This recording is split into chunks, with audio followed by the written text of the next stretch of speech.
La batalla de Ayacucho es, hoy en día, un acontecimiento de evocación anual en las naciones hispanoamericanas, puesto que, hace 198 años, se enfrentaron el poderoso ejército español y las modestas tropas del Ejército Unido Libertador en el tramo final del proceso independizador que se venía desarrollando. Hoy, que estamos en las vísperas de celebrar su bicentenario, se hace necesario y obligatorio dar a conocer su importancia y trascendencia. Por ello, ven y viajemos nuevamente en el tiempo.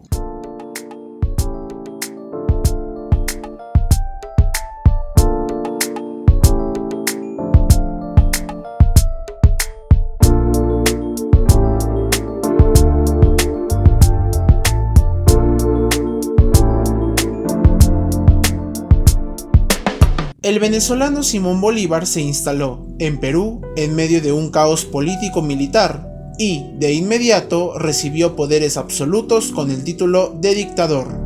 La situación general del país era de emergencia, puesto que los patriotas solo representaban el 50% de los soldados realistas. Todo parecía estar a favor de los segundos y en contra de los primeros. La capital resultaba insostenible como posición militar, y los castillos del Callao habían pasado a manos de los realistas por la sublevación de las tropas argentinas allí acantonadas, acontecida en febrero de 1824. Bolívar decidió valerse fundamentalmente de los recursos que tenía al norte del país, tanto en la costa como en la sierra. Escogió a Trujillo como centro de operaciones y a José Faustino Sánchez Carrión como ministro general. Con justicia es a este personaje al que le corresponde gran parte del mérito por haber sacado, de la nada, un nuevo ejército patriota. Al fin, con 8.500 hombres a su mando, entre los que había venezolanos, colombianos, quiteños, peruanos, argentinos y chilenos, Bolívar inició su marcha hacia el sur. Partió de las sierras de Cajamarca y La Libertad en busca de los españoles. Luego de los encuentros de Junín, 6 de agosto, y Corpahuayco, 3 de diciembre, los patriotas llegaron cerca del pueblo de Quinua. Allí acamparon en un emplazamiento que fue escogido por el general Gamarra. Los realistas, a su vez, lo hicieron en las faldas del cerro Condorcunca, cerrando definitivamente el camino entre los patriotas y Lima. La batalla final, que era inevitable, tuvo la pampa de Ayacucho como escenario y el 9 de diciembre de 1824 como fecha. El lugar mencionado se encontraba en medio de ambos ejércitos y estaba enmarcado, como una gran cancha o un teatro, por dos quebradas hondas. Antes del conflicto, el mariscal José Antonio de Sucre arengó a los miembros patriotas con las siguientes palabras: «Soldados, de los esfuerzos de hoy depende la suerte de la América del Sur. Otro día de gloria va a coronar vuestra admirable constancia». Posteriormente, inició la lucha el general realista Jerónimo Valdés atacando el flanco que dirigía José de la Mar, con la intención de colocarse a la retaguardia del ejército patriota. Este corrió gran riesgo y la situación solo pudo ser salvada por la intervención de los montoneros peruanos, dirigidos por el coronel Marcelino Carreño. Pudieron detener a Valdés, pero su jefe murió en el encuentro. El resto del ejército realista cometió, entonces, el error de bajar desde las faldas del Condorcunca en vez de esperar el ataque patriota y valerse de la superioridad española en artillería. Encima, los patriotas detuvieron sus maniobras con la acción de José María Córdoba, José Jacinto Lara y Guillermo Miller, los dos primeros encargados de la infantería y el segundo de la caballería. A la 1 p.m., los realistas fueron derrotados y estaban en plena retirada. Después de 2 horas de lucha, la victoria patriota había sido completa. El virrey y sus compañeros estaban prisioneros y habían muerto 1.400 soldados realistas y solo 300 patriotas. En la noche de este mismo día, empezó a discutirse la capitulación de Ayacucho, que fue firmada 2 días después. Fue generosa, desde el punto de vista patriota, para con las fuerzas españolas, pero, a su vez, muy clara en cuanto al carácter definitivo de la batalla de Ayacucho.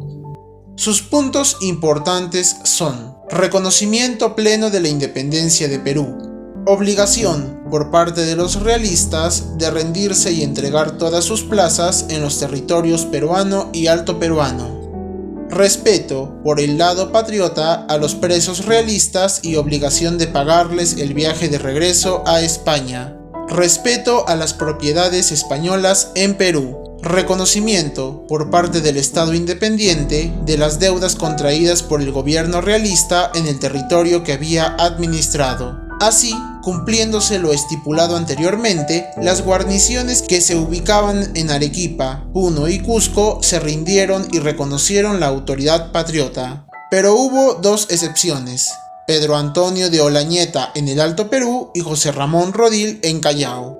El primero tenía todavía, bajo su mando, un ejército considerable y pretendió resistir a los patriotas, pero sus propias fuerzas se sublevaron y lo mataron en Tumuzla en abril de 1825. El segundo se encargó de los castillos del Callao, donde se hallaban la tropa realista, compuesta de 2.200 hombres y una población de refugiados civiles, principalmente de la clase alta limeña y familiares de comerciantes y funcionarios españoles.